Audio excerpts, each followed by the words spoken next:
Hello, আসসালামু আলাইকুম। আমি তৈরি করছি একটা হেলদি ড্রিঙ্কস। এই ড্রিঙ্কসটা ওয়েট লস যারা করতে চান তাদের জন্য অত্যন্ত উপকারী এবং হেলদি। আর যাদের ডায়াবেটিক্স আছে, বিশেষ করে বাসায় আমাদের বৃদ্ধ মা-বাবা থাকেন, ওনাদের অনেক সময় দেখা যায় হঠাৎ করে ডায়াবেটিক্স বেড়ে যায় কিংবা আনকন্ট্রোল থাকে, তখন এরকম একটা হেলদি ড্রিঙ্কস ওনাদেরকে ডায়াবেটিস কমাতে সাহায্য করবে। এটার জন্য আমি কিছু শসা কেটে নিয়েছি আর নিচ্ছি টমেটো। টমেটোটা হতে হবে একদম পাকা এবং জুসি। আমি অ্যাকচুয়ালি এটা আমার গাছের টমেটো। শসা একদম টাটকা হতে হবে। আর আমি 3টা পিচ পাতলা করে কাটা করলা নিয়েছি এটার সাথে। সবগুলা হতে হবে অনেক টাটকা, অনেক ফ্রেশ।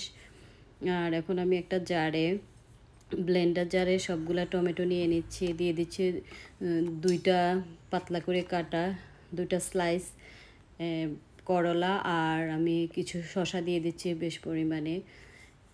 এখন আমি দিয়ে দেব একটু লবণ। লবণটা দিতে হবে আপনি যে যার স্বাদ মতো, তবে লবণ কম খাওয়া ভালো, শুধু টেস্টের জন্য একটু দেওয়া।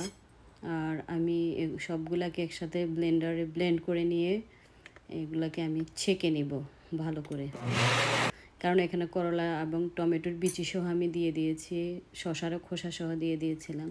ছেঁকে নেওয়ার পরে এখন আমি একটু সুন্দর জারে ঢেলে দিচ্ছি।